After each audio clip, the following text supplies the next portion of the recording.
We have one last conversation in this broader topic around the Fourth Estate. If you aren't familiar with how the FCC works, currently it is chaired by a Republican, Brendan Carr. There is a Republican who also sits as a commissioner, Liberty trustee, and there is just one Democrat. We invited both Chairman Carr and the Democrat, Ana Gomez, to speak. Chairman Carr was unavailable, but Ana Gomez will be speaking with us. So please give a warm welcome to Commissioner Gomez.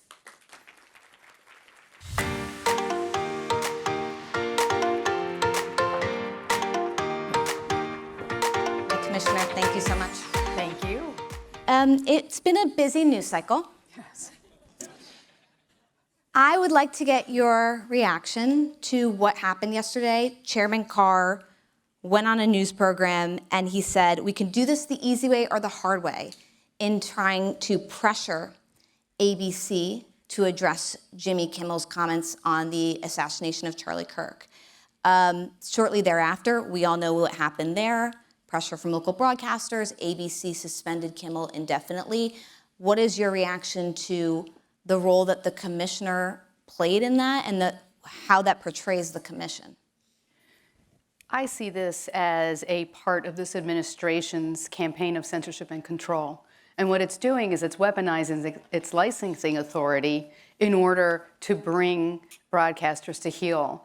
And to really think twice about what they say about this administration. It's not because what the content of these broadcasts, whether it's the Jimmy Kimmel Show or CBS, is actually inciting violence or breaking the law in what it's doing. All it's doing is speaking about this administration in a way that it does not like. That is contrary to the First Amendment. It's contrary to the Communications Act. The Communications Act prohibits the FCC from censoring broadcasters. So any pressure on these broadcasters to alter their broadcasts because of their content is in fact inappropriate. And I think it's important to keep in mind, the FCC doesn't have the authority, the ability, or the constitutional right to revoke a license because of content like this. So then why does Chairman Carr go out and say these things? I think that the threat is the point. There is no way that the commission could revoke a license based on something like the Jimmy Kimmel Show. It is a very hard standard to meet to revoke a license, which is why it's so rarely done. But broadcast license to the broadcasters are extremely valuable. And so they don't want to be dragged before the FCC either in order to answer to an enforcement complaint of some kind or under the threat of possible revocation. I think it's also important to note that we don't license the networks. We license the local broadcasters. And so the pressure is on those local broadcasters. We issue licenses for 8-year terms. We are nowhere near the expiration of any licenses. So these threats are truly empty. We don't have the ability to actually take these actions, but it's the threat and the enforcement threat that is the point. It is to get capitulation as soon as possible. And when you see so much capitulation by the corporate parents, it's really disappointing because every time they capitulate rather than show courage, what they are doing is eroding our democracy and our First Amendment freedoms. This is such an awkward dynamic because you clearly have a very strong point of view on the role of the commission, and Chairman Carr clearly has a very different point of view. And he's out there publicly saying that they're going to be doing investigations, for example, investigating a bunch of media companies for their DEI policies. How involved are you in those investigations? Does he give you a heads up? Do you know that they're even happening? How do you find out about them? Have you worked with him on them? So that's a very good question, because in fact, none of these are going before me for a vote. These actions are being directed at the staff level, because again, if the commission really tried to take enforcement action against a company because they actually have diversity, equity, and inclusion programs, which themselves have First Amendment components, if you think about it, freedom of speech, freedom of association, it would in fact, not be able to survive judicial scrutiny. But by initiating investigations at the staff level, there is no opportunity to appeal. The process has to go through a final commission action before it can reach any type of judicial scrutiny. So what that does is it encourages the companies to capitulate.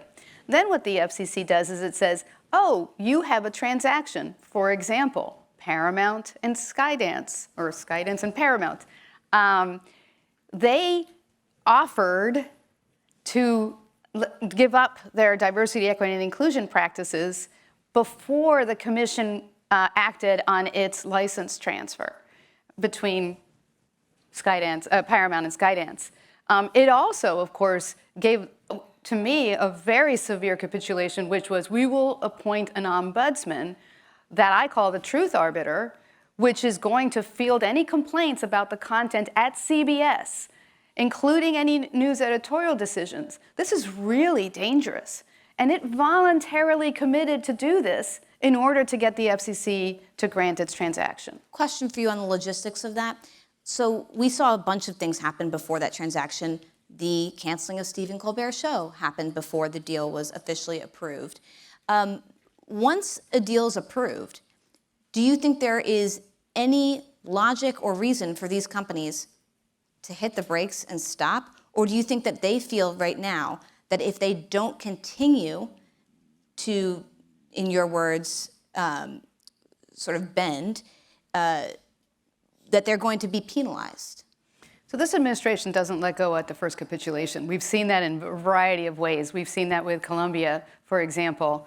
So no. And what I hear from this administration is we're going to trust but verify. And if we feel like they actually don't implement these measures that they committed to voluntarily, they were not requirements for this transaction.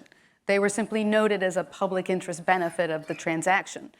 Then we'll come after them for lack of candor, which is something that we can enforce against. So there is a clear threat and a clear, we're watching you, and you better stay the course, or we're going to come after you. I was just listening to Paula Kruger talk about the threat to public media licenses at the FCC. How real do you think that threat is? Does Chairman Carr and the agency have its eye on sort of going after public media next? So this administration has, as you know, been going after public media, the defunding of public media. This administration initiated an investigation against public media very publicly, saying, well, we think you're violating your sponsorship rules, and we're going to investigate you now. And then after saying that, after sending a letter to NPR and PBS, which we don't license, we license the individual stations, then they picked a few that they could go after, and they started an investigation. So again, this is harassment because they don't like the content of public media, which is really tragic. I mean, public media is a wonderful, wonderful part of our discourse. They're educational. They're very important for public safety. I don't know if a lot of people know, they are a backbone for emergency alerts for the country. And so if we lose them, it's going to be a significant problem. We are seeing significant consolidation among broadcasters. And what you lose when you see this consolidation is diversity of viewpoints. So if we start trying to close down public media, I'm sorry. No, to that point on the consolidation, would you vote to approve a deal between Nexstar and Tegna, given the current national ownership cap has not been lifted? Well, I wouldn't want to talk about something that's not before me yet, but I will say, I don't think we have the authority to lift the cap, the national ownership cap. That cap was set by Congress. Congress did not say, and FCC, you can decide to lift it at your own whim. I think it's really important that the FCC maintain its focus on our pillars of broadcast policy: competition, localism, and diversity of viewpoints. And every time that we have one of these transactions, we are losing important viewpoints. And I don't think that's healthy, again, for our democracy. The counter-argument to that is, how do they stay in business and survive if they can't consolidate? Do you think that's valid? I think that we should look at this on a case-by-case basis.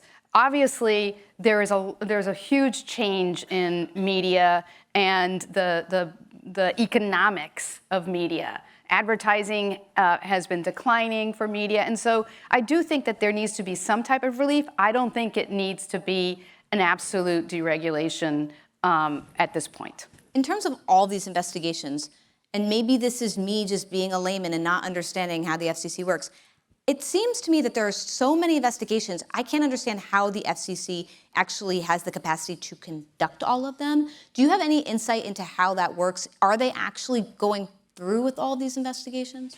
I have very little insight. I am told that it's sensitive information, which keeps getting discussed on Fox all the time, but it's sensitive information, and it is true. Usually our enforcement proceedings have market consequences, and so we try to keep them confidential. It's kind of like you don't go and disclose something until after the grand jury indicts, that type of thing. But it's been different in this administration. Yes, there has been obviously a big focus on media. Let me tell you what I would love to focus on. Robocallers, scams, fraud, pirate radio.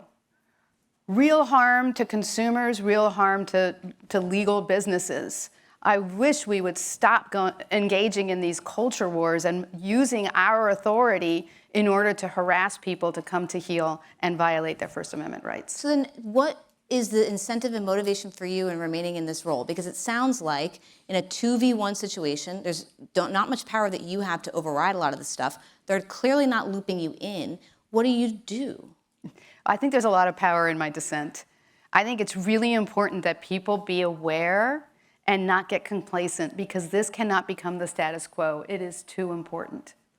I appreciate you. Thank you so much, Commissioner Ana Gomez. Thank you. Thank you.